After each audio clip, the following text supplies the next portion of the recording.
Anda kembali di iNews Prime bersama saya Abraham Silaban. Pemirsa, Polres Metro Jakarta Selatan masih menyelidiki kasus upaya penipuan uang amal dengan modus penggantian barcode QR di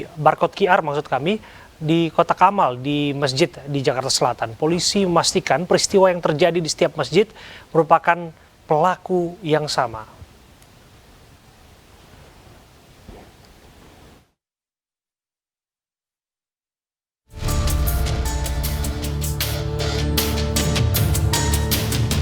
Setelah viral di media sosial dan mendapat laporan, Polres Metro Jakarta Selatan Senin siang mulai menyelidiki kasus upaya penipuan uang amal dengan modus penggantian barcode QR di kotak amal di sejumlah masjid Jakarta Selatan. Setelah melakukan olah TKP di sejumlah masjid yang dijadikan aksi pelaku, saat ini polisi telah menyita rekaman pengawas yang merekam aksi pelaku pada saat mengganti barcode QR yang berada di masjid. Dari rekaman CCTV, polisi memastikan peristiwa yang terjadi di setiap masjid merupakan pelaku yang sama. Lebih dari satu lokasi, ada di Kebayoran Lama dan ada juga di Pondok Indah Pertoran, Pondok Indah dan Kalibata, beberapa lokasi. Untuk pelaku kami dalami, sampai saat ini masih kami profiling. Mohon doanya, dalam waktu dekat bisa kita identifikasi dan kita lakukan penangkapan terhadap yang bersangkutan. Hingga saat ini penyidik memburu pelaku penipuan di tempat ibadah tersebut. Dari Jakarta Selatan dan Helmi Sanjangbati, iNews melaporkan.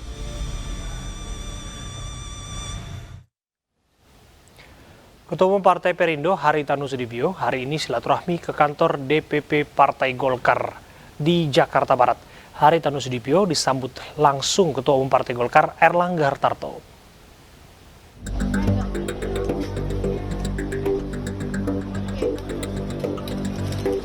Ketua Umum Partai Perindo Haritanu Sudibyo hari ini silaturahmi ke kantor DPP Partai Golkar di Jakarta Barat. Ketua Umum Partai Perindo Haritanu Sudibyo disambut langsung Ketua Umum Partai Golkar Erlangga Hartarto. Haritanu Sudibyo memimpin langsung safari politik partai. Pertemuan sore hari ini adalah silaturahmi antara Partai Golkar dengan Partai Perindo dengan jajarannya, dan silaturahmi tentu membahas mengenai perkenalan dari kedua pengurus secara official, secara resmi. Kemudian juga kami bertukar pikiran mengenai rencana ke depan dari koalisi yang ada, baik itu koalisi besar maupun dari koalisi KIB, dan tentunya kedua partai melihat bahwa ke depan kita perlu terus menjalin silaturahmi, termasuk terkait dengan jadwal-jadwal pemilu yang ada. Tujuan Partai Perindo mendatangi ke kantor DPP Partai Golkar selain untuk bersilaturahmi dengan pengurus pusat Partai Golkar, juga untuk menjalin kerjasama politik yang baik untuk menjaga kualitas NKRI. Yang paling penting tentunya adalah pembahasan tentang bagaimana ke depan bisa bekerja sama secara politik, yang tadi beliau sampaikan koalisi besar yang tentunya sangat penting dalam menjaga kontinuitas NKRI, khususnya program-program yang telah dibangun oleh Presiden kita Bapak Jokowi.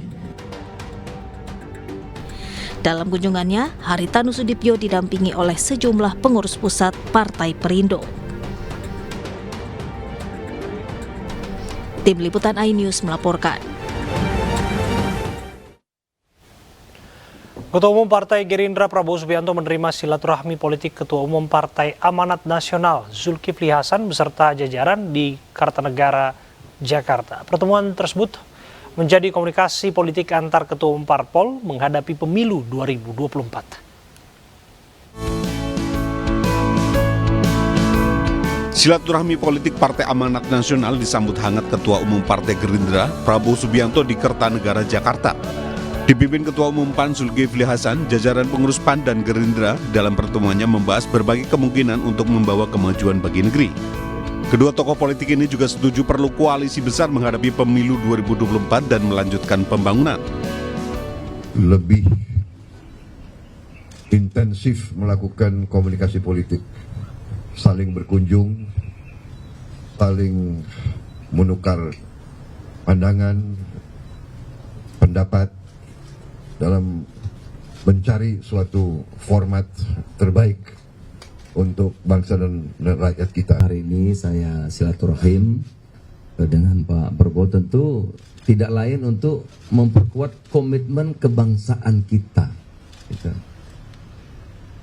Semua meramalkan kita ini punya segala potensi untuk menjadi negara maju, negara besar. Sebelumnya, Ketua Umum Partai Gerindra Prabowo Subianto juga menerima kunjungan Ketua Umum Partai Perindo Haritanu Sudibyo dan Ketua Umum PBB Yusril Ikhsyah Mahendra. Partai Gerindra membuka peluang bagi partai politik untuk bergabung bersama dalam Koalisi Kebangkitan Indonesia Raya atau KKIR. Tim Liputan iNews melaporkan.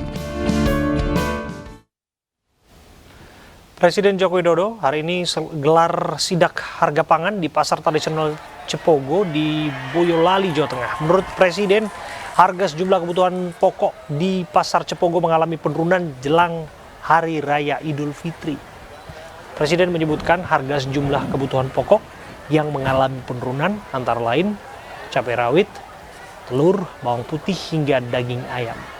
Penurunan harga tersebut dinilai Jokowi disebabkan banyaknya pasokan produksi di daerah Boyolali. Presiden pun memastikan ketersediaan sejumlah bahan kebutuhan pokok masih aman 2 pekan jelang Hari Raya Idul Fitri. Tak hanya pasokan, harga kebutuhan pokok juga diharapkan akan tetap terkendali.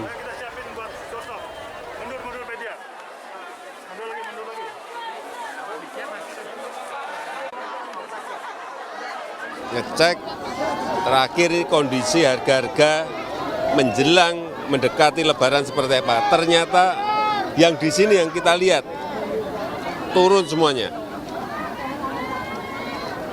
Cabai 20.000 Pak. 20.000 cabai rawit yang sebelumnya 80 sampai 90, di sini 20.000. Telur berapa? 25.000 Pak. 25.000 yang sebelumnya di atas 30.000. Kemudian bawang putih 25.000 Pak. Yang 24 25.000. 24.000 25.000. Kemudian daging ayam 30.000 Pak, 32.000 Pak. 32.000. Ini mau Lebaran turun semua. Turun semua. Alhamdulillah. Turun semua. Mungkin karena pasokan produksinya, iya, Pak. Pasokan produksinya banyak sehingga menyebabkan harga turun. Kita beralih ke informasi lainnya, seorang siswi SMP di Jeneponto, Sulawesi Selatan diperkosa 5 pemuda saat hendak pergi salat tarawih di masjid. Korban dicegat di jalan dan lalu dibawa ke gedung sekolah yang sepi dan diperkosa bergantian.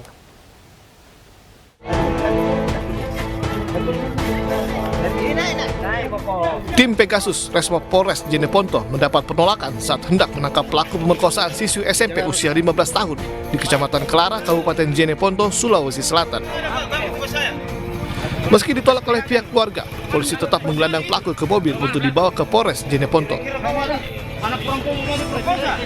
Tidak jauh dari lokasi pertama, polisi juga menangkap 2 pelaku lain, sementara 2 pelaku lainnya diketahui sudah kabur sebelum polisi tiba. Ketiga pelaku yang bekerja sebagai buruh bangunan dan sopir ini dilaporkan oleh orang tua korban. Saat itu, korban yang hendak sholat tarawih di masjid dicegat pelaku lalu dibawa ke gedung sekolah yang sepi dan diperkosa bergantian. Sudah diamankan 3 orang, semuanya dewasa. Untuk inisial masing-masing pelaku Kak? Yang pertama S, kedua E, yang ketiga R. Nah, yang ketiga diamankan ini apa-apa saja? Apakah dia melakukan pemerkosaan atau seperti apa, Kak? Kalau yang 2 melakukan pemerkosaan, kalau yang 1 percobaan. Polisi kini memburu 2 pelaku lain yang identitasnya sudah diketahui. Sementara 3 pelaku lainnya kini mendekam di sel tahanan Polres Jeneponto. Ketiganya dijerat Undang-Undang Perlindungan Anak dengan ancaman hukuman 15 tahun penjara. Puluhan anggota kelompok bermotor yang nongkrong di stasiun Timur Bandung, Jawa Barat ditangkap polisi. 25 sepeda motor juga ikut diamankan polisi.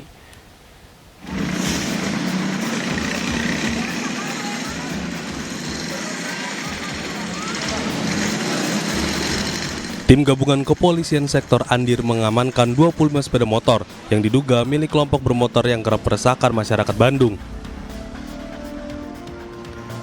Kedatangan polisi ke lokasi sempat membuat panik kelompok bermotor. Mereka berusaha kabur, namun banyaknya polisi membuat kelompok bermotor tak berkutik. Usai penggerbekan kendaraan, kelompok bermotor digelandang ke Mapolsekta Andir untuk diperiksa.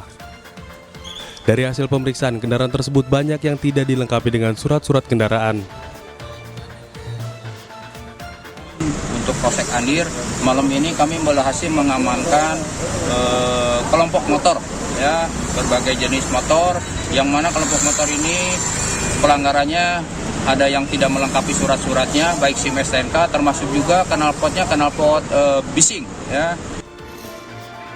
Untuk memberikan rasa aman dan nyaman, polisi merazia wilayah yang dianggap rawan kejahatan. Dari Bandung, Jawa Barat, Juhpita Meilana, iNews melaporkan. Seorang kasir toko diserang orang tak dikenal di Merauke, Papua Selatan. Pelaku menyerang kasir toko dengan sebilah parang dan meminta sejumlah uang.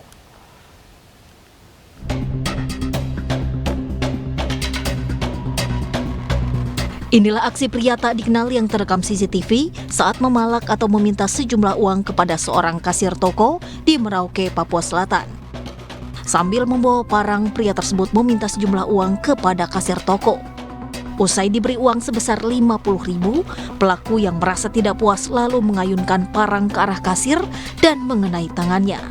Pelaku pun melarikan diri dan dikejar oleh korban serta rekannya yang berada di luar. Ya, kejadiannya malam ya? Jam 8. Jam 8 ya? Itu dia datang bawa apa? Bawa parang kah? Sibilah parang ya? Langsung masuk bawa parang. Ya. Minta uang. Terus ya uang saja sih. Penolakan yang terjadi di Pelangi Mart depan RSUD Merauke, yang bersangkutan menggunakan parang, ya, kemudian meminta sejumlah uang di kasir. Dan kasir sudah berusaha memberikan uang 50.000, namun yang bersangkutan merasa tidak puas sehingga dia tetap memaksa. Pelaku pemalakan dengan kekerasan sudah diamankan tim opsional Polres Merauke, sementara kedua pelaku lainnya masih dalam pengejaran polisi. Dari Merauke, Papua Selatan, Muhammad Syahrir Muslimin, iNews melaporkan. Kita ke informasi lainnya, pemirsa. Mario Dandisatrio mengaku tidak merencanakan penganiayaan terhadap David Ozora. Mario berjanji akan kooperatif di persidangan. Dan pemirsa, kami hadirkan keterangan Mario Dandi eksklusif kepada saya, Abraham Silaban, dalam program AB+. Sobat, di tengah jalannya persidangan dan di sela-sela sebelum memberikan kesaksian, saya, Abraham Silaban, hadir di Pengadilan Negeri Jakarta Selatan berupaya untuk mencari fakta-fakta dalam upaya untuk melihat kebenaran dalam penegakan keadilan yang sedang berlangsung di persidangan.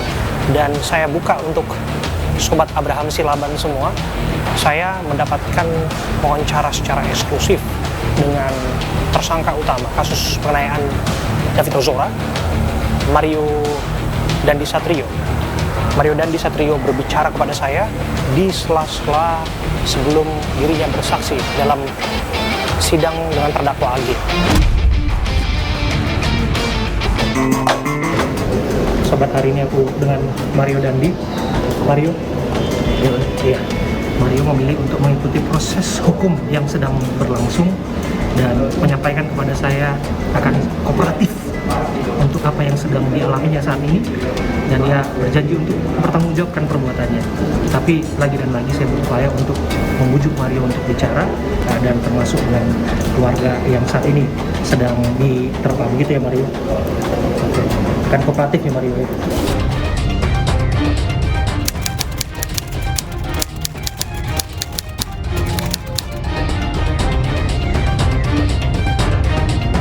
Sebentar, Jadi ada kamu mau ngobrol baik-baik sama dia gitu. Bukan rencana mau ngabisin dia itu. Nggak ada rencana mau menggolin. Oh gitu. Ngapain juga saya mau awalnya kayak gitu. Ternyata dia nggak datang, nggak mau malah. Kalau misalnya saya mau ngumpulin dari awal, ngapain saya harus ngajak dia ke tempat kopi gitu, ngapain? Awalnya memang jadi Mario itu sempat ajak dia ketemu di tempat kopi. Iya, setelah itu saya udah lupa sama David. Sampai tanggal 20 saya bisa sama Agnesnya. Zanda saya gitu sih.